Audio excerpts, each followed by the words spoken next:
basketball! Welcome back to another episode of Good Morning Let's Basketball. My name is Mike, and these are my co-hosts, Kevin, Victor, and Daniel. For all the new viewers, we've been growing a lot recently, so thanks for being here. Thanks for tuning in, hanging out with us tonight. One thing, if you're new to the channel, make sure to like and subscribe.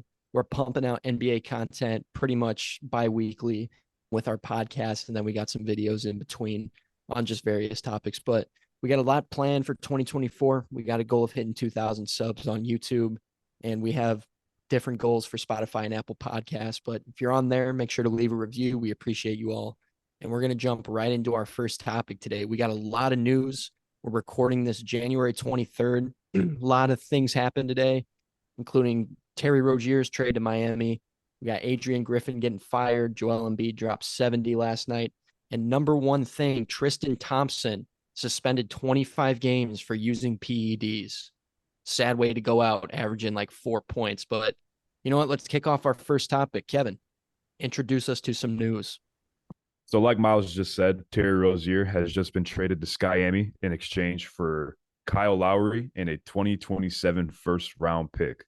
So the Miami Heat got some business done in trying to fix this team and getting rid of Kyle Lowry. I think it was 3 years too late. But they went in and did something. I think this is a pretty good pickup. Terry Rozier has been playing pretty good this year. It's a good new look for Miami. Got another scorer out there to pair along with Jimmy Butler, Bam, and Jaime Jaquez. You know, Jaime and Bam have been playing very well this season. Jimmy Butler has been missing time, but I still do think they're going to be in a pretty good spot. Kind of looking at this from Charlotte's standpoint, I don't really get it. It's kind of clear that they might be starting a rebuild because they are shopping some trades for Miles Bridges, which we are going to get into a little bit later. Don't want to talk on that a little bit too much now. But this new look Miami Heat team, what do we think? Do we think they can possibly bump up a few seeds higher in the Eastern Conference rankings, or do we see them kind of staying the same? I think it's going to help them out a little bit. You know, this is Terry Rozier's best season, like for points wise. He's averaging 23 right now. And I think he's a major upgrade from Kyle Lowry. He's a lot younger. Kyle Lowry, they needed to get rid of, and I'm surprised that the Charlotte Hornets bought on Kyle Lowry. I really don't get it, like you said, why they even traded for him. I mean, they got a pick out of it, but still, I don't think I would have took Kyle Lowry. I'm interested to see if he's going to stay in Charlotte or if he's going to be traded somewhere else. I don't My opinion, I think he's not going to be in Charlotte. I don't even think he'll play a game. I think they might cut him and he'll sign a veteran's contract somewhere else. But we'll see what happens with that. I got a bit of an interesting take on this one. First of all, I really love the move for Terry Rozier. This is one of his best seasons, if not his best this year. Shooting 45% from the field, 6 assists. Obviously, Victor said 23 points. He's doing well. Really a big difference maker for Charlotte. And he could be an even bigger difference maker for Miami. And I think, you know what? I think he pushes the needle. I really do. I think he's going to be huge for them. Another offensively talented player to go to besides Jimmy and Bam. And he obviously is a huge upgrade from Lowry. He's 29 years old, just entering his prime, if you go by usual prime. But you know, I'm a big fan of that move. But here's what I think about Kyle Lowry. I agree with you, Victor. I don't think he's gonna play a single game in Charlotte.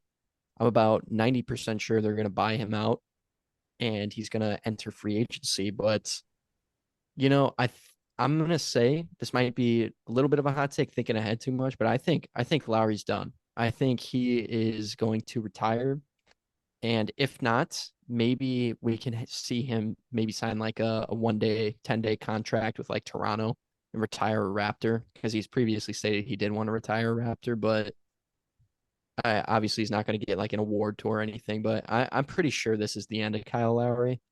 And I'm not a hater. I don't see much use for him at this point in time. And you know what? If Charlotte does somehow keep him, maybe he could be the next version of Tony Parker in Charlotte. Just be a veteran. Still didn't make sense why Tony Parker ever went there, but that's how I feel. It'd be cool to see him retire a Raptor. Kind of a role that I can see him take on in Charlotte too is kind of like a lack of a better term, older brother for LaMelo. Because, LaMelo is, I'm assuming they're hoping for him to be like their franchise guy, but he needs a little bit of maturing before they kind of hit that stride into actually becoming contenders. Well, they need a lot of shit. But for starters, I think they need to mature LaMelo up a little bit. He's been playing great this year. I know he went down with injury, but before that, he was scoring a lot. He was dishing a lot. He was even rebounding a lot, and his defense improved a lot. He's improved a lot from the time of his rookie to now. So I'm kind of hoping that they do keep Kyle Lowry around to kind of mentor LaMelo a little bit. I feel like Kyle Lowry is a good person to mentor. He had a very long, successful career in the NBA, NBA champion, good player for a really long time. But if they do plan to keep him around, I kind of agree with Miles here. I feel like he will just retire. I mean, he's not a contender. He's on one of the worst teams in the league, and he's very old. So I do maybe see him after this season taking a walk into the sunset. Maybe he could play that like Gary Payton role in that 2005 like Heat team, like just like that older backup guard. You know what I mean? I don't know. Do you think there's any room for him to play on like obviously he's at the end of his career. He's going to want to play on a contender while he's still in the NBA. Do you think that he could potentially find a spot anywhere on like a true contender? I'm sure there's some teams that are probably taking him that would take him. I can't think of one on top of my head. I mean, I was gonna say maybe the Bucks, but I I think don't the know. Bucks are already too old. I don't know. I don't know if the Bucks would take him. I'm thinking more like maybe like the Thunder or something. Just I have him was on the roster. Yeah, I was thinking Thunder too, but I mean, I don't know if they would even want him because they're so young. But I Yeah, mean, it would be good to have a veteran in there. it was cool to see like what Chris Paul did for them when he was there, taking them to a playoff spot. It's like obviously he was younger then, but he's still considered like that veteran. It'd be cool to see like Kyle Lowry step into a similar role like that, even though the Thunder are like good now, but Yeah, just something like that. I think the Thunder need more of like a backup center or power forward, a better one to help them down there. I don't know if they really need a point guard, but you never know. I don't really Daniel, think there's room for him anywhere on a contender. I just don't really think a contender like needs Kyle Lowry right now. Like looking at Boston, looking at Milwaukee, Philly, Denver, Minnesota, and OKC. And I guess you could throw the Clippers in there too. Like, I just don't feel like they need him. And I feel like they just would be perfectly fine without him. So I feel like none of these contenders are really focused on acquiring Kyle Lowry. I don't really see how he can help any of those teams, but he could probably join like a mid-level borderline contender team and maybe help them out. But I just don't think that he would. I don't think he can produce to the point where he could help a team drastically in the playoffs and help them win like very tough playoff series. I feel like that time's passed. yeah, I agree. Daniel, what are your thoughts? Honestly, I really like Terry Rozier as a player. I think it was probably since the whole scary Terry craze in Boston when he just had a really good showing for that first time coming off the bench in that playoff series, and he's been good ever since. But I do agree with I think probably mostly Kevin about how I don't really see Terry Rozier being what gets them over that hump. Right now, I think they're sitting at fifth or sixth in the East, and I mean, I could potentially see them with this new lineup, maybe making it to third or fourth. But once it comes down to playoffs and kind of crunch time, I don't think that this Terry Rozier trade really moves the needle. And as with the Kyle Lowry situation, I mean, I do agree with everything you guys said. He definitely, I think the best decision that the team could make and him could make is just for him to kind of call it quits. I don't think there's much more for him to do, not really anything for him to prove coming down to the end of his NBA career. So, but at the same time, I did see something that said that the team has no intention of waiving him or buying him out of his contract, but would instead just like to get a trade done for him before February 8th. So that'll just be interesting to see what happens with that. Yeah, I think it's finally nice to see that the Miami Heat pulled off a trade because they've been all in all these trade rumors and been trying to shop all the superstars that's been either requesting trades or on the trade block. And it's finally nice to see Pat Riley not be so dime tight. So finally got a trade pull off, and I think Miami's happy that they got Scary Terry. But it was interesting to see that they backed out of the DeJounte Murray trade because the price for DeJounte was so high, and they felt that they didn't want to pay that price for him, and they got Terry Rozier out of it. So which I didn't expect to see that coming. I kind of like the Terry fit more. I feel like he has yet to be unlocked, and I feel like he still has more time to grow. Or like I feel like he hasn't peaked yet. I feel like we've seen DeJounte Murray's peak. So call that a hot take if you want, but let's move on. Let's talk about the Bucks firing Adrian Griffin, currently sitting at 30 and 13 on the season, not playing bad at all. Second seed in the East. How do we feel? And you know what? They're potentially signing Doc Rivers. Sorry, I forgot to mention that. Potentially bringing Doc Rivers in as a replacement. How we feeling?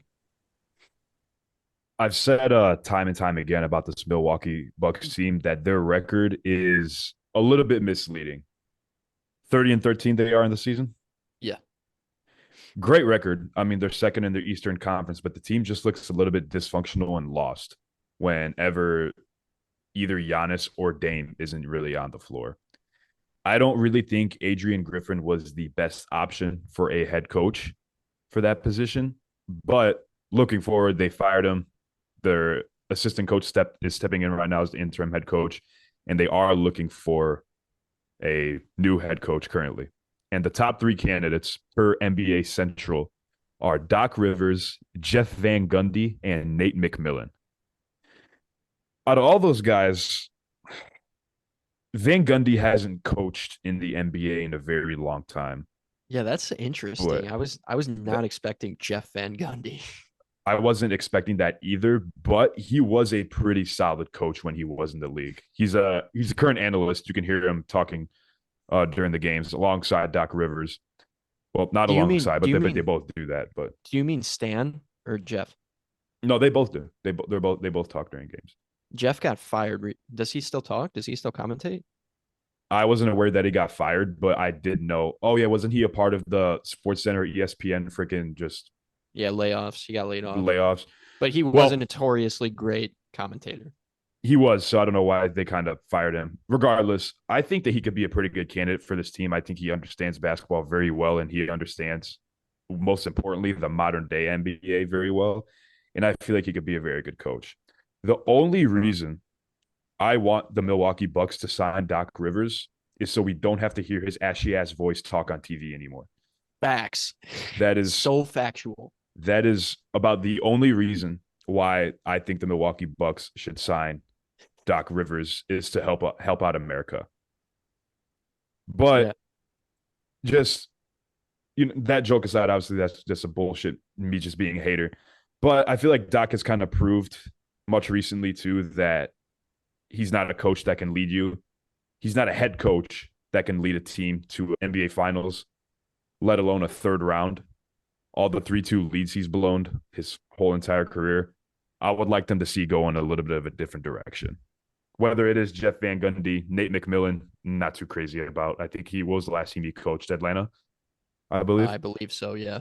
Yeah, I think it was Atlanta. I'm in. Who else could they get? What other Yeah, coach out there is?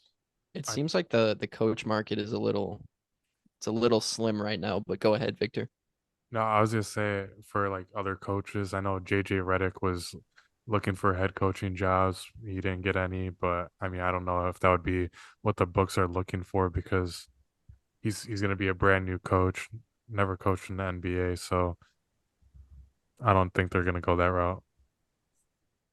Yeah, Before the season started, when the Bucks were looking for a new head coach, they were interviewing Nick Nurse for the head coaching job, would have been nice. But Giannis didn't want him, which to me is very ridiculous because Nick Nurse to me is one of the best coaches in the league. He's a very good coach. I don't really understand why Giannis didn't want Nick Nurse in their system, but they're going to listen to their star. They're going to listen to the guy that brought that city a championship after however many years it was. But I don't know what made them think Adrian Griffin was going to be a better option than Nick Nurse. I really don't understand that logic right there. And I'm going to say this. This is very pointless for me to say, but I saw a tweet from our beloved source, NBA Centel, on why Giannis did not want Adrian Griffin. This is the reason. And I quote by Giannis. He was bullying my brother, saying Thanasis is committing insurance fraud by being in the NBA. He had to go. Yeah, Damn. I've seen a lot of memes about Giannis and Thanasis, and especially the clip that happened earlier this season where Adrian Griffin took out Giannis and he's coming out of the game shaking his head saying no. It's shit like that. He's got the wrong Antetokounmpo. But quickly, I just want to say this. I'm not a big fan of any of those options. Jeff Van Gundy, it's been a long time hearing him commentate games. My man is a hater of the current NBA. And for that reason, it almost seems like it wouldn't be a great decision to have him come in and try to coach an NBA team because it seems like he's got kind of an old head taste. That's completely subjective, but that's just how I feel. Doc Rivers, quickly just want to go over how many 3-1 leads he's blown, just a review for everyone listening. Orlando Magic, 2003, 3-1 lead is blown to the Detroit Pistons. 2015, the Clippers blew a 3-1 lead to the Houston Rockets. And then we saw in the bubble the 3-1 lead blown to the Denver Nuggets. That was Doc, right? Yeah, I'm pretty sure that was Doc. Yeah, it was Doc. Sorry. You're looking But at it. yeah, then we have 3-2 lead Eastern Finals versus the Heat in 2012 was blown. 3-2 lead NBA Finals versus the Lakers in 2010. 3-2 lead 2009 round 2 versus the Magic. The guy's got a history of blown leads, just to throw some stats at you. And then last thing I want to say is Nate McMillan. I feel like he's a solid coach. I feel like he's too inexperienced to lead the Milwaukee Bucks the way they want him to. And I feel like a lot of his coaching expertise is clouded by that Hawks versus New York run that we saw a couple years ago. Those are my thoughts on all three of those coaches, though. I just wanted to basically say that Doc Rivers sucks, and I don't know how the hell he's still a coach in the NBA. Just based on his record, when you look at the teams that he's coached over the years and kind of what his records were during those years, this man really did get carried from his teams. When I look at his all time record, he has and barely any awards, and he's never, like you guys said, gotten really past or gotten to anything very notable in the NBA. But even besides that, in 2000, yeah, it's actually no, never mind. I won't even talk about that. But yeah, point being, I think if that situation is true, was it true that apparently the head coach of the Bucks and was having some issues with the Thanasis? Is that what you said, or was it somebody else that was having those? That was a that was an NBA Centel tweet. That was a fake Oh, tweet. It was a joke. oh, okay. Well, in that case, I mean, it was a little bit surprising to me when I got the news that they were firing him, especially like you guys said, with that 30-13 record. I mean, I think that's the first time that they've let a coach go with that winning of a record since 2005, I think, or something like that. So it was a little surprising, but also, like Kevin said, a lot of people are pretty much in agreement that Giannis and Dame and that team has kind of carried their head coach over the last few months. So it should come as no surprise that this decision was most likely made with the opinions of the players, and everyone kind of was most likely involved in this decision. So that's the only thing to me that's a little, I would say, maybe scary. Like if I was a head coach coming into this team, knowing that Giannis and these guys have so much pull with that team is probably something to be worrisome about. But it also could mean that they just have good chemistry and they know what they want and they know who they want to play for. So we'll see. Yeah, I think that is scary that Giannis, Lillard, and all them have so much power on the coach for them to fire him. But I don't think this was their decision to fire him. This was the front office. and they were sitting in on the practices and stuff, sitting sideline, like watching Adrian Griffin throughout the practices and stuff, and basically observing him as like front office members do. And they didn't seem like they liked it. And a lot of players were complaining about his schemes on the offensive and defensive side of the ball. So that was some pressures on him. And the front office also felt that he lost the locker room. A couple of other things I wanted to note was Bobby Portis as an example, since you brought up losing the locker room. Bobby Portis apparently got like super into it, like super tenacious with Adrian Griffin after they blew the in-season tournament to, I believe it was the Pacers. Correct me if I'm wrong, but I think it Yeah, it was the was. Pacers. That happened earlier in the season, which just got brought back to light now that Adrian Griffin's gone. And also, the only example I could see in like recent NBA history of something similar happening where your coach gets fired when you're in a pretty solid position is David Blatt with the Cleveland Cavaliers. And I think that was like 2015, 2016 ish. We saw him get fired when the Cleveland Cavaliers were a top 3 seed and Ty Lue came in, and it ended well for them. They didn't win that year, but they won the next one. So Barely. yeah, I mean, all I'm saying is there's potential for it to work. Like, yeah, it's definitely a risk, but we've seen it pay off before. So I wouldn't Um, necessarily call that a payout though, or a payoff. Like in that situation with Ty Lue, genuinely, like the way you put it now, it I wonder what would have happened if they would have kept their same coach. Like had they won maybe the first year and then lost the second. I think the second win was definitely not at the hands of Ty Lue, if that makes sense. One thing I will say though is that the only coach I have seen LeBron say good things about is Ty Lue. Last week, a reporter asked LeBron after a game in the locker room, what does he think about the James Harden Clippers? And he goes, no, that's the Ty Lue Clippers. that's LeBron James said that about a head coach. The fucking the volcano in Pompeii is about to erupt again. Like, holy shit. I never thought I'd hear the day where LeBron said a positive thing about his head coach because he never really said shit about the head coach. He's like, kind of like his mantra is that he coaches teams and that he gets all the head coaches fired. It's damn near on the verge of Darvin Ham getting fired. I'm surprised Darvin Ham didn't get fired today with, true. everything that's been going on. That's one thing that I was expecting to see today. Not all this stuff. I was not expecting for the Bucks to fire their coach, but you know, Ty Lue's a great coach. I think that he definitely helped that Cleveland team out a lot. Maybe Milwaukee can find themselves in a similar situation. But one thing that Damian Lillard said that I felt like I should note is that he said that he never really understood his place and his role within the offense, which I don't really know if I buy that too much, just because watching Bucks games, Damian Lillard was playing like Damian Lillard. He was doing everything that I've always seen him do throughout his whole time in the NBA. He never really looked confused or lost out there. Some games he would put up 45 points, other games he'd put up 8. Like, to me, that's just like a you issue. I don't think that's an offensive scheme issue.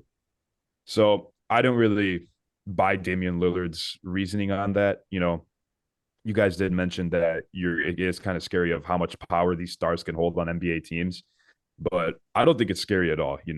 The stars are the people that the team is gonna listen to and keep. Those are the Mhm. people that go out there and play, make them the money, fill out the stadiums, and win them games. So sometimes these stars can get out of line. We've seen it. We see it happen all the time throughout the NBA every single year. This could maybe be a case of Giannis and Damian Lillard just getting their heads too big, thinking that maybe they're a little bit better than they actually are, Yeah. team wise. But yeah, any final thoughts on Adrian Griffin before we move on? Chicago Bulls. If Not a bad idea. Same with It's bring not, Kyle Lowry too. You might as well. might as well. no. yeah, honestly, I think it's a bad decision. I think regardless of the opinions of people saying, you know, oh, he's being carried as a head coach, dude is still winning games. And obviously is not the easiest thing to do in the NBA. I get he has Giannis, I get he has Dame, but at the same time, to me, you still have to put in some effort to win 30 games. I mean, that's still very impressive to me. So I am personally taking the position that this will not pan out for them. And I think that by the end of this season, they may not say it because, you know, why would you as an organization? But I think by the end of this season, we're going to look back at this moment and be like, they should have kept them. That's just my opinion. Yeah, it's such a small sample size, man. I agree with you because I don't really like the options they have either. But number one thing is I didn't realize it was like I knew it was a thing to fire Adrian Griffin, but I did not think they would pull the trigger. Like I didn't know it was that serious, you know? So took me by surprise. To be honest, I don't think it was that serious. I felt like they should have waited to the All-Star break at least. Yeah. Give it like a little bit more time halfway through the season. If you like it, keep them. If you don't, can it. But moving on to some other trade rumor news that was surfaced today. The Phoenix Suns are expected to make a push to land Charlotte Hornets Miles Bridges. Now, kind of relating back to our topic earlier, they did trade Terry Rozier today. So maybe they are trying to go through a little bit of rebuild and get some picks back. They got a 2027 first round pick from Miami, which we don't really know how good that pick is going to pan out depending on Miami's future. But in trading Miles Bridges, they're hoping to get maybe some first round picks from Phoenix. But I don't really know what Phoenix can offer Charlotte in order to land Miles Bridges. Phoenix is very top heavy. They got a good starting five. They got a solid, okay, they have a good starting five. I'm talking shit. But after that five, they don't really have much to offer. Maybe, just maybe, they could throw Grayson Allen in that trade, who I think has been the most impressive player this season for Phoenix, the most surprising, impressive player. And yes, this is coming from a Duke fan, but even as a Duke fan, I don't like that fucker. If there's one thing people know about Grayson Allen, it's his track record, all of the BS that he's been a part of. But I don't really see Phoenix pulling this off unless they give up 3 or 4 first round picks and maybe like I don't even know who for Miles Bridges. But I don't really think Miles Bridges is the answer for this team. I think they're fine with their forwards. I mean, they have KD who's having one of his best seasons statistically and shooting wise. Yeah, just to piggyback off you, I do agree. I was going to say Grayson Allen as well. I would think Grayson Allen would have to be a part of that deal. He's probably one of the only young players with a ton of upside on this team. I would also say maybe they throw in Bates Diop, my former Ohio State boy, but he's been pretty good for them this season. He's having a lot better of a season than most people expected. But yeah, the way I view this trade, just to quickly touch, is I feel like Miles Bridges coming to such a top heavy team. He's averaging what? It's 21.7 rebounds, 3 assists. Coming to this team, I feel like he's gonna get Sadiq Bey, bro. Like when Sadiq Bey was putting up numbers in Detroit and he went over to Atlanta and now he's like coming off the bench for them. Like I feel like it's gonna be the same thing. I really feel like this team should just focus not on getting another star like that and just focus on maybe bringing in a different kind of role player. They're already so top heavy. I think bringing in Bridges at this point is just a diminishing return. Like you're not going to get the Charlotte Bridges. You're going to get a very limited diminished Bridges. And at that point, you're paying for that guy. Um, Not sure what his salary is, but it's just I think they're better off getting a role player who's used to a role like that instead of going after another star. That's my personal view on that. If you made it this far into the video, we'd appreciate it if you can drop a like and a subscribe. We are trying to hit that goal of 350 subscribers by February. And if you guys could help us out, that would mean a lot. And if you are listening to Apple Podcast or Spotify, please drop a rating. We are trying to up our ratings on there. And back to the pod. I feel like they're perfectly fine with Grayson Allen. He's leading the NBA in 3-point percentage this year. He's currently shooting 49.1% from three, which Um, is pretty damn good. I agree. I like Grayson staying there, but I disagree in the fact that they're fine with him because their record's pretty shitty. But I don't think it's like Grayson Allen's fault. Like I think Grayson Allen is one guy who you should not look to trade. But It's Victor, definitely the depth what do you that's killing think, him. Vic? I see you going for that mic. I know you got something cooked. Just realistically, man, I don't know if getting Miles Bridges for the Phoenix Suns is gonna move them up a couple spots. You know what I'm saying? Like, yeah, Miles Bridges is really good and stuff, but what they get rid of Grayson Allen, a couple picks, and then you said maybe Bates Diop too. So it's just like I think they need to worry on like building that bench up and trying to focus on that. I don't know if this is the season that they can do that. Maybe next season they can do something in the off season where they're bringing in a lot of players on the bench to help them because that's mainly their biggest issue. I actually completely disagree. I don't Wow. have like a very much like a large basis for this, but I do think Bridges is a difference maker, and I do think not a difference maker, but I think he will play well in that role, and I think it would be silly for us to say that it won't affect them at all. In some cases, like we've said in this podcast, there's some guys that don't move the needle. Taylor Rozier doesn't push, you know, that team or the Heat over any type of needle. And I forgot the other player that I was going to mention. But in this case, a team like the Suns that are already somewhat in conversations of being contenders, I think just adding another elite player does make a difference. So that's just my opinion. I wouldn't call Miles Bridges elite. I think that's a little bit of a stretch. But the thing is, with Miles Bridges, I really agree with Miles' take here about him just being super duper limited because coming to this team, he's going to be the fourth option as opposed to being the first option on Charlotte while LaMelo was out. And then while LaMelo was there, being the second option, maybe second or third, if depending on how Terry Rozier, I forgot that he was there.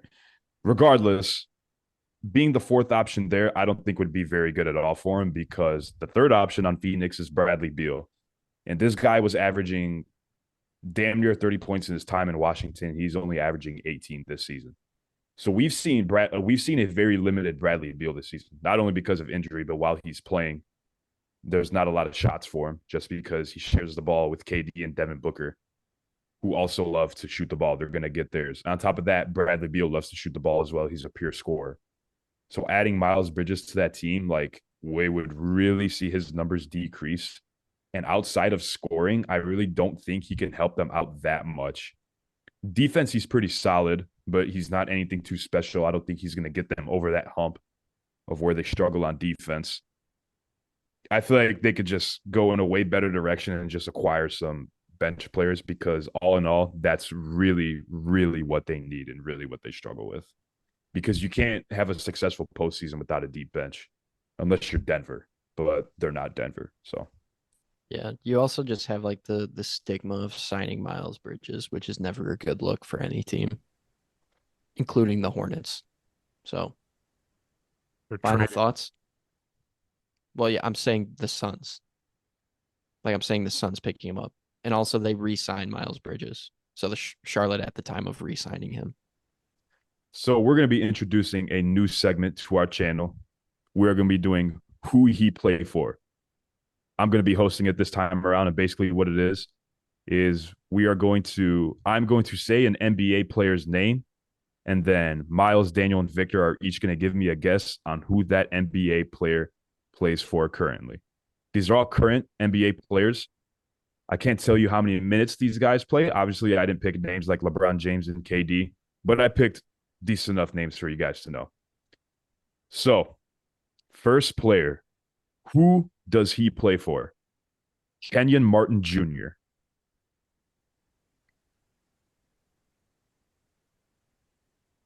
Who's first? You. Fuck.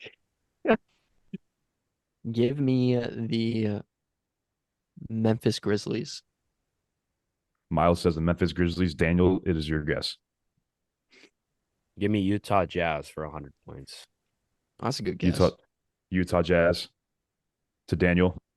Victor. Next I think guess is he's to on you. the Rockets. Victor Not thinks he's anymore. Victor thinks he's on the Rockets, and I think all you bum motherfuckers are wrong. Kenyon Martin Jr. currently plays for the Philadelphia 76ers. We're off to Shit. a phenomenal start. Dude, I was thinking, fuck. Damn it. That's fair. That was a good one. No, that's That was a good perfect. one. That's a perfect player for this. Yeah. Shout out NBA player generator. This is really how I got these names. I just kept clicking the button to be like, oh, this could be tricky. Moving on to player number 2. Who he play for? Bones Highland. First guess is to Miles. Oh, dude, I know this. Bones Highland plays for the Los Angeles Clippers. Miles is going to go ahead and guess the Los Angeles Clippers. Daniel, second guess is to you. I'm gonna guess a Western Conference team, and I think I'm gonna guess. God, I didn't have a team in mind, and now I don't.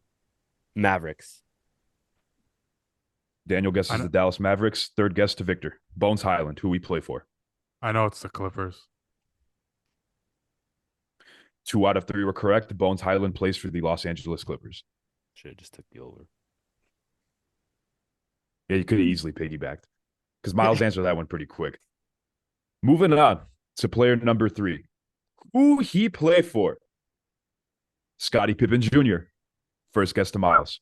Scottie Pippen Jr. plays for the Los Angeles Lakers. First guess, Los Angeles Lakers to Miles. Daniel, second guess to you. Scottie Pippen Jr. Yeah. For some reason, I was getting him confused with, I think, someone else. So yeah, I'm gonna take Lakers too. I thought you were about to say 96 Bulls. Victor, don't cut me off. Daniel guesses Los Angeles Lakers. Victor, third guess to you. Scottie Pippen Jr., who he play for. I was gonna say the Lakers, but I feel like this is a trick one. Is he a free agent? He has to be on a team. Who does he play for? Free agents don't play.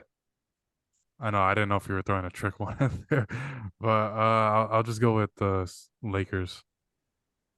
Ain't nothing tricky about me, but what is tricky is that all 3 of y'all were wrong. Spurs. Scottie Pippen Jr.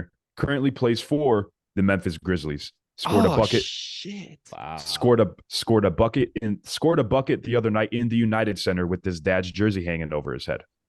Wow. I did not know he got dished, bro. Damn. I found that out today. Like I had no idea he was on Memphis. I had no fucking clue. Shit. I could have gone my whole life. Could have gone the whole season not knowing that. Moving on. Player number 4. Who he play for? Joe Ingles. First guess is to Miles. Joe Ingles plays currently for the fuck. You had something. I want to say the Bucks, but I'm not locking that in just yet. Sorry, I'm just looking at all the teams. Okay. I'm gonna say I'm gonna go Milwaukee Bucks. Joe Ingles plays for the Milwaukee Bucks. First guess for Miles is the Milwaukee Bucks, Joe Ingles. Second guess to Daniel, Joe Ingles. Who does he play for? Not on the Jazz anymore, so that answers that. I'm gonna go with the Houston Rockets. Second guess to Daniel is the Houston Rockets. Third guess to Victor, Joe Ingles. Who he play for? Plays for the Magic. I know this because I saw him live. Shit, that's right. No, you didn't. Joe Ingles plays for. No, I'm just fucking around. Joe Ingles is on the Magic. Point goes to Victor. Not that we were Damn. keeping track, but thought I'd shout it out there. That's right, bro. I knew it. I was hesitating. Damn it. Number 5 might be tricky because it's a name that you all know, but you haven't heard in a fat fucking minute. Didn't even know he was in the league anymore. Who he played for? Corey Joseph. Corey Joseph currently plays for the Golden State Warriors. First guess to Miles, Golden State Warriors. Daniel, second guess to you, Corey Joseph. Who does he play for? Corey Joseph plays for the Has Daniel gotten one yet? Pistons. I don't know. Daniel guesses Detroit Pistons. Victor, third guess to you, Corey Joseph. Who he play for? Miles said that with really a lot of confidence, but I don't know. My gut feeling is telling me either Grizzlies or Spurs, but I'm leaning towards the Grizzlies. I mean, my You check. were both ways. You were leaning wrong. Miles was correct. Corey Joseph does play for the Golden State Warriors. Is that 2-2? Me and Vic are tied at 2 I believe so. because we got the tie round. He got Ingles and I got Joseph. Didn't you get the Lakers one too? There was no Lakers one. Yeah, there were- Pippen. Oh, Oh, yeah. okay, never mind. He was on the Western Grizzlies. League, yeah. All All right. Player number 6, who he played for. First guess to you, Miles. Landry Shamet. Landry Shamet currently plays for the Washington Wizards. Guess is the Wizards. Second guess to you, Daniel. Landry Shamet, who he play for. Yeah, I'm gonna also go Wizards. Yep, easy to pick it back, ain't it? You Third guess to bastards. you, Victor. Landry Shamet, who does he play for? I'm gonna have to go with the Wizards too. You fuckers. Yeah. Landry Shamet does play for the Wizards. You fuckers. You guys didn't know that. Sure. Last player, player number 7, who he play for. Joe Harris. Joe Harris plays for the Detroit Pistons. Second guess to Daniel. Joe Harris, who does he play for? I'm gonna go a team that I haven't picked yet. New York team. I'm gonna go the Brooklyn Nets. Daniel guesses the Brooklyn Nets. Victor, third guess to you, Joe Harris. Who does he play for? Ah, man, I don't want to piggyback, but I know Miles is probably right, so I'm gonna throw a guess out there. Is he on the Suns? Joe Harris is not on the Suns or the Nets. He is on the Detroit Pistons. Run me my check. Let's go. Who he play for? Current champion.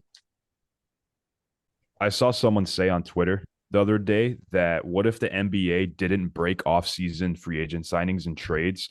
The way we found out which players went to which team is watching the first game of the season. That'd be insane, bro. Like That'd be seen that so before. fucking Like fun. Lillard, That you would just- be you that would be don't- so sick. Bro. Imagine just waiting like 6 months to know if your team lost or gained an all-star or a superstar. Like imagine turning on the Celtics game and all of a sudden Marcus Smart and Rob Williams are gone and instead it's Drew Holiday and KP. dude, or like being a Bucks fan, you flick on the TV and you just see Lillard, You see like Dame Lillard and Lillard laced Giannis. up. Or you're watching the Warriors and Chris fucking Paul's out there. I mean, that I know would, this. That would kill me. I know this is imagine like, the year that they got KD. Oh yeah, Imagine what Yeah, people that- would've I had to turn my TV off. done. I What? know. I know this is like later, but like if you flick on the Raptors game, assuming like Siakam was just gone at the beginning of the season, you just see like R.J. Barrett, Emmanuel quickly, like you just see a whole new team, like literally a completely different squad, no core players. No, yeah, that would be Crazy. insane. But just sucks. that was who he played for. If you guys enjoyed that, let us know in the comments. And if you have any ideas for other segments that you'd like to see us do, go ahead and let us know in the comment section. We would like to please you. Moving on to our next topic.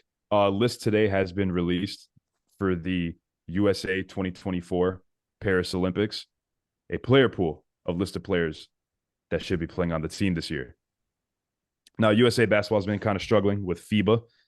Not necessarily the Olympics because they usually get the good players out there, but FIBA, they've been struggling. So we've seen a lot of the stars over the summer and at the start of the NBA season express interest in playing for the 2024 Olympics.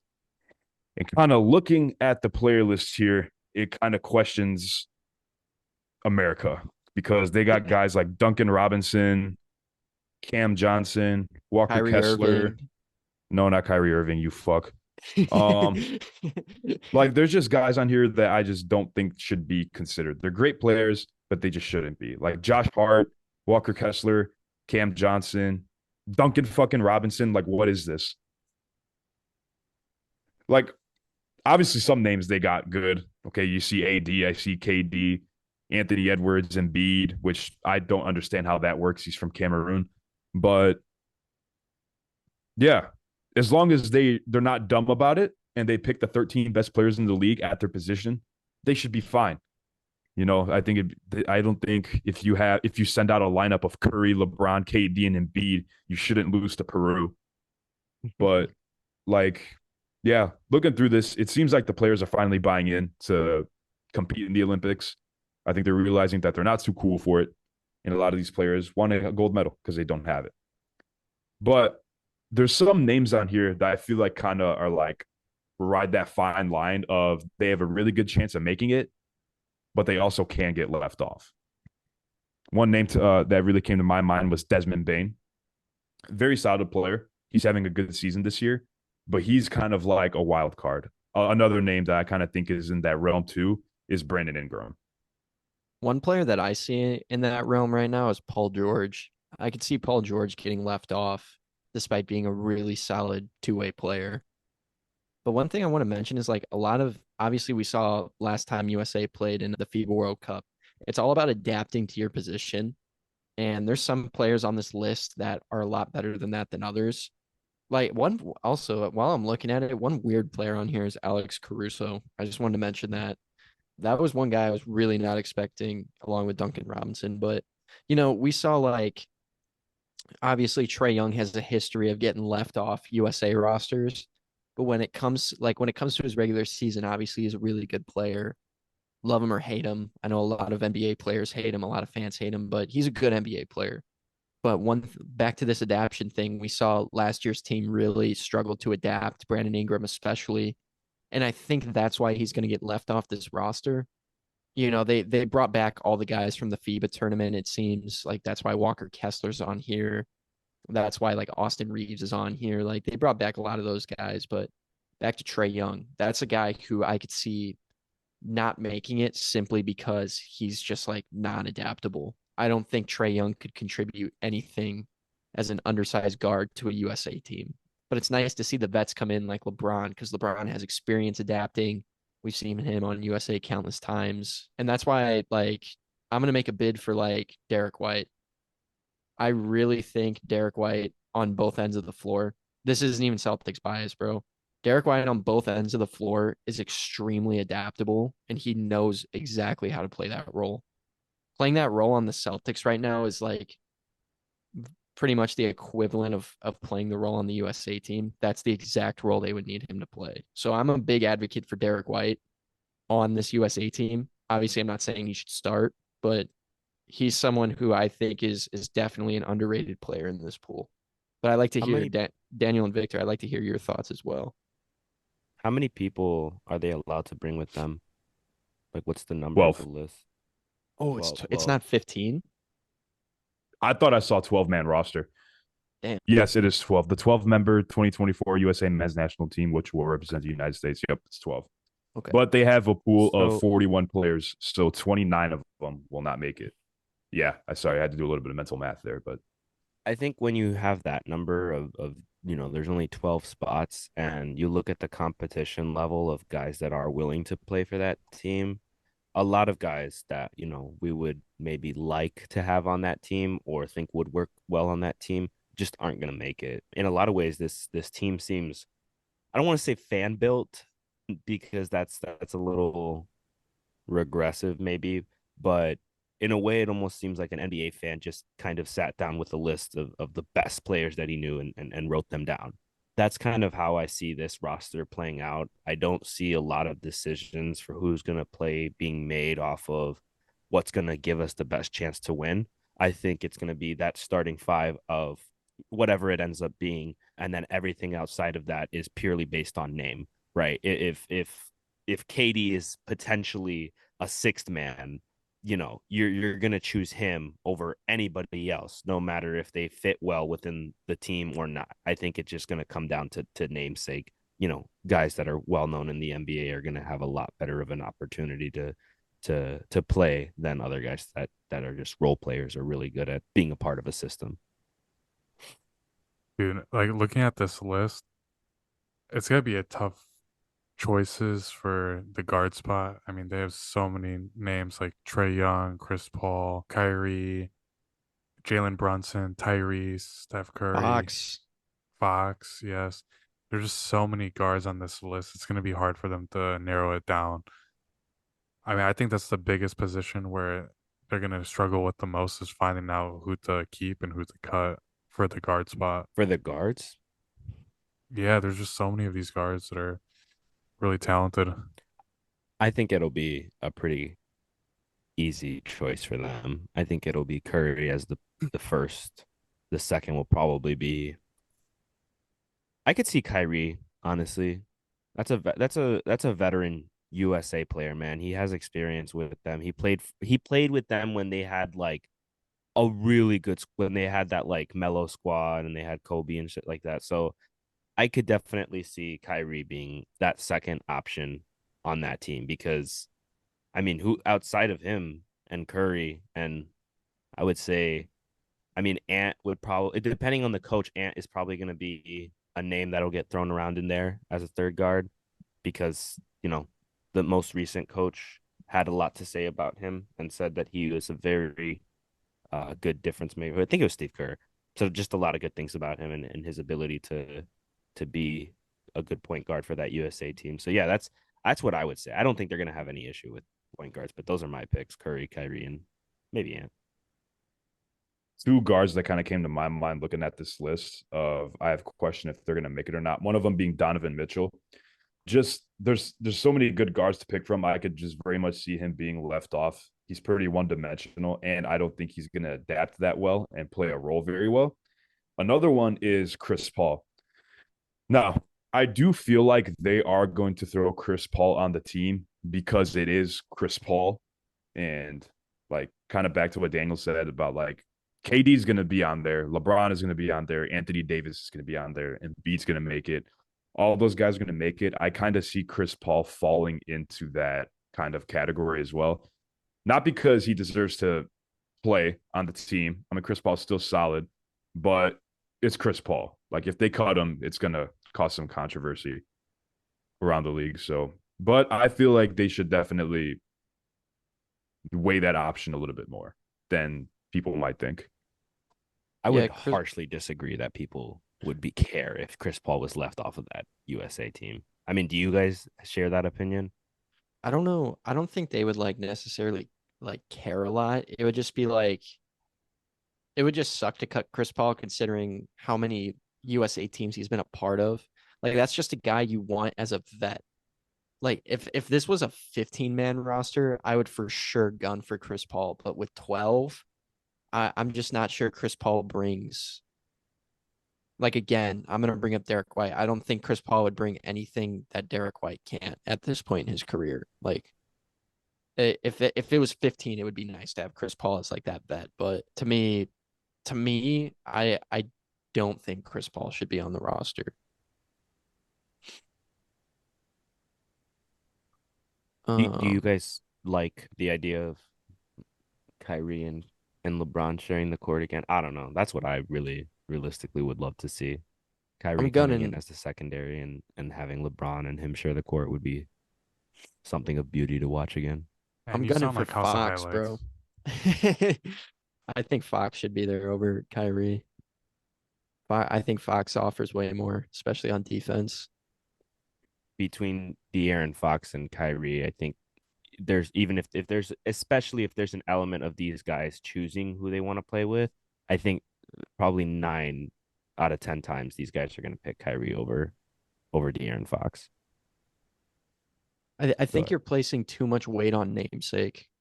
I I don't, think you're just assuming they're gonna pick these players because of name. And But we saw like they picked last year because of fit.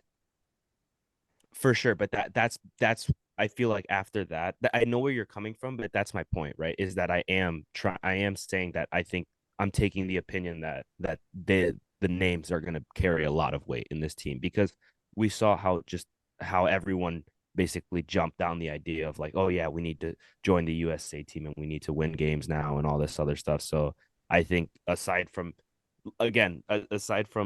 good coaching and good rotations and who plays well together, all of that can take a back seat. We've got Kyrie, KD, LeBron, Curry, all of these guys sharing the court. That's what trumps everything, in my opinion. I don't know. I think it's gonna be interesting to see who they keep and who they don't. I don't think the names are gonna play that much of a role. Who's the coach? Is it Steve Kerr again? Is he It's being the coach? Kerr, Spolstra, the Gonzaga coach, who is Mark Few and Tyronn Lue. It says, Jesus, they Yeah, assembled the Avengers. yeah. Because yeah, we're looking at this like it's an all-star game. Like people like the the United States is going to vote on who to keep and who not. I think they're going to try to make the best decisions that they can. I think there will definitely be some bias and some politics in it for sure, but I don't think it's going to play that much of an effect. I think the USA, they're trying to build this up and trying to win the whole thing and not really fumble the bag next summer. It's interesting. I don't know how you guys feel about shooting guards, but do you think Jaylen Brown and Jimmy Butler will both be on this roster? Or do you see only one of them? And if so, which one do you see? I Because like you mean, said, that it's very like guard heavy. So you could maybe put Jimmy Butler at the three. I guess, but then you have Tatum, LeBron, and I I think think they could fit. I think they could fit Jimmy and Jaylen also Brown. also Harden. So Harden, Brown, Butler are all Definitely. there, and we know how Harden's playing this season. He's playing out of his mind. So Would Kawhi be there? Kawhi would be 3 or 4, I assume. Kind of another player that came to my mind are two players actually. It kind of depends on who they pick, depending on between like Jaylen Brown and Jimmy Butler. Is you have D Book too, Yeah, but of who's course, playing yeah, very Booker. good. Also, another player who I think could fit in a role very well, who I think that they're going to keep their eye on, is Mikal Bridges. Very good defensive player, very good 3-point shooter. I feel like that he can definitely find a spot on this team as well. I'm sorry, who did you say? Mikal Bridges. Okay, got you.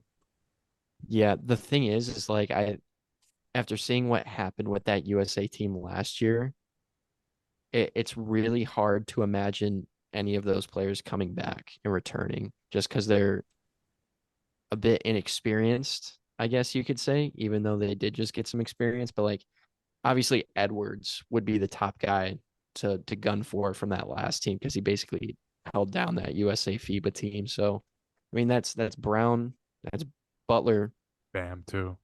Edwards, Booker. Like there's a lot of shooting guard guys. Harden. I really want to see Brown make it, but it would be crazy if the $300 million contract player did not make the USA team. That would be really upsetting. But I wanted to say that, For some. yeah, like to your point, it would be a shame at the very least if the highest paid NBA player in the US that's from the US wasn't on. It's basically like saying, yeah, we pay this guy the most because we think he's the best player in the world and he's not going to be on our USA team. It's uh, a little silly. I'll tell you what though, like if you're asking me personally, call this a hot take. I think Derek White would fit on a USA team better than Jaylen Brown would. I don't think that's crazy at all. I think that's facts. I think Who? Jaylen Brown is too focused Derek on White. too much of like a isolation scorer type player. I don't know if he could fit in a ball movement system where he's not a top guy.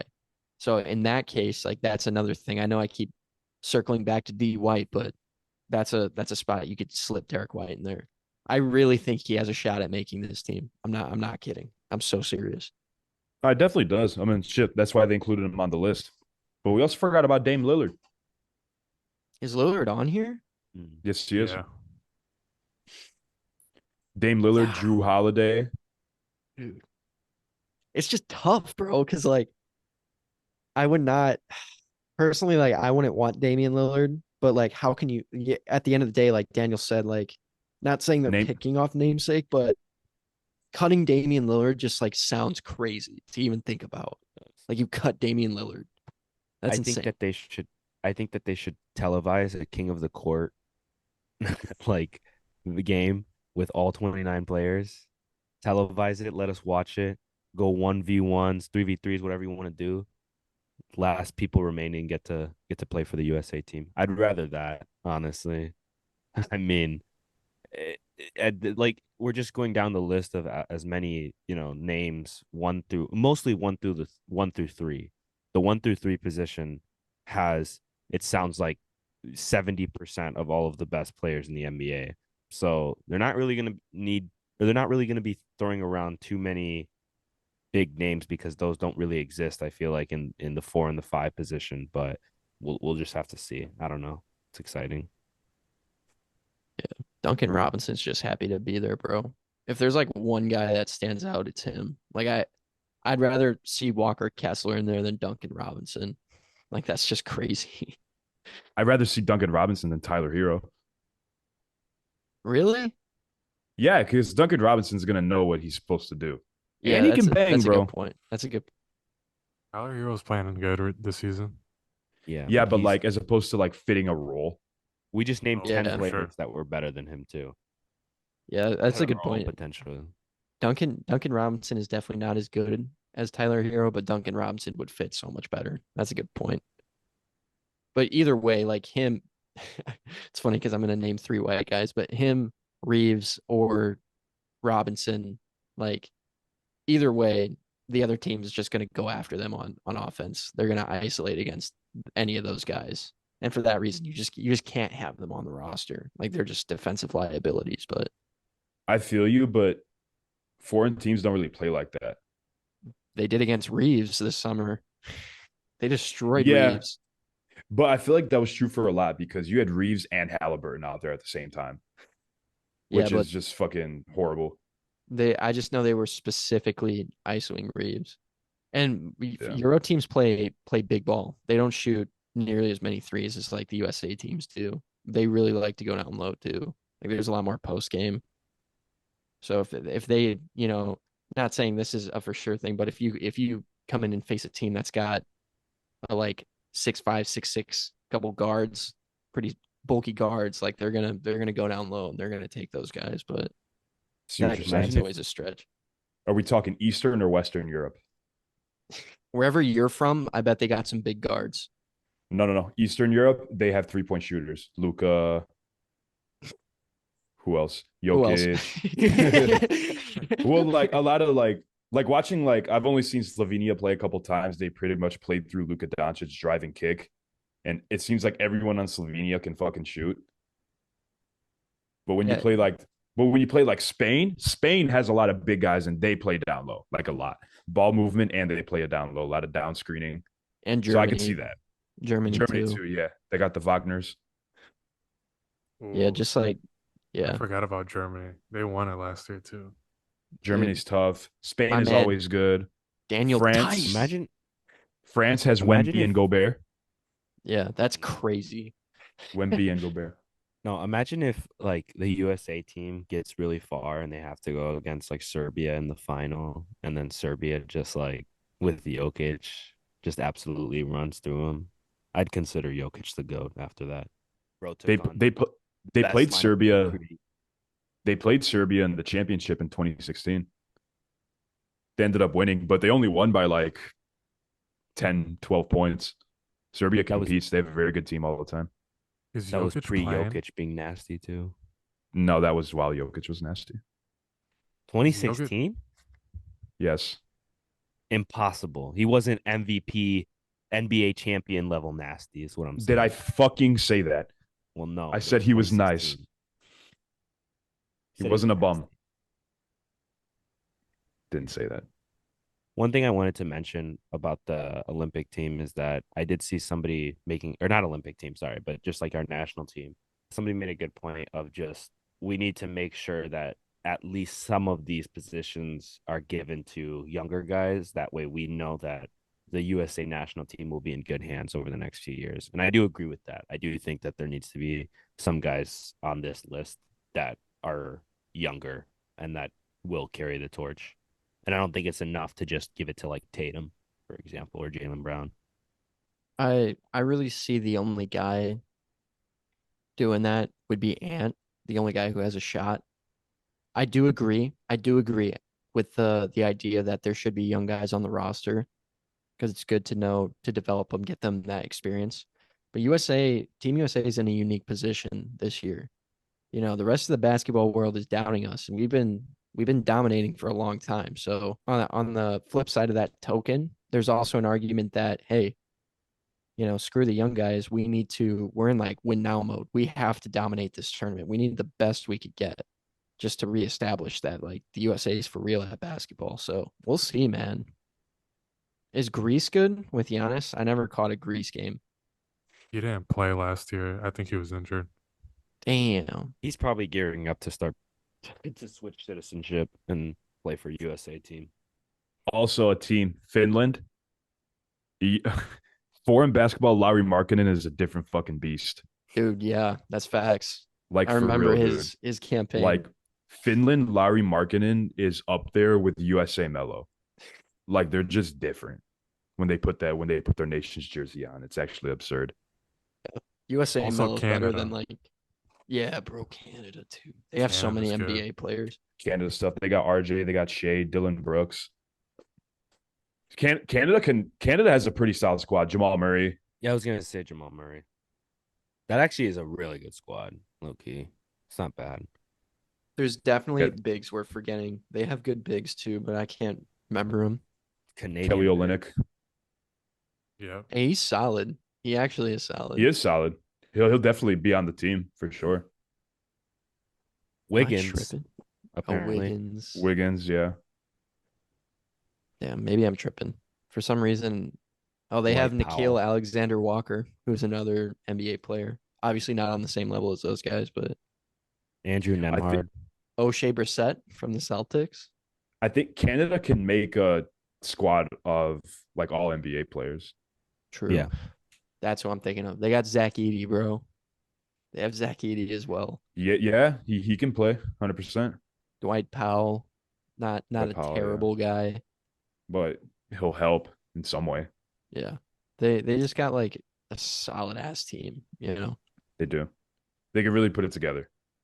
I just found a list of 20 Canadian NBA players. So there's active NBA players too. So there's a lot of names for them to pick from for sure. And that's going to wrap it up for tonight's Good Morning Let's Basketball episode. Once again, a ton of great news coming out today made this pod super easy for us to just discuss different topics tonight. But we appreciate you all for being here. If you enjoyed the pod, make sure to like and subscribe. We're looking to hit 2,000 subscribers by the end of the year. Lofty goal, but it is achievable. We just got done off camera having a bit of an argument about a certain topic that both sides are very passionate about. So tune in next week to see that topic go down. It's going to be very, very interesting. We're going to be on some Stephen A shit next week. But if you enjoyed the pod, make sure to like and subscribe. As always, I'm Mike, my co-host Kevin, Victor, Danny. We're signing off. Enjoy the rest of your week. Look forward to another video coming soon. Peace.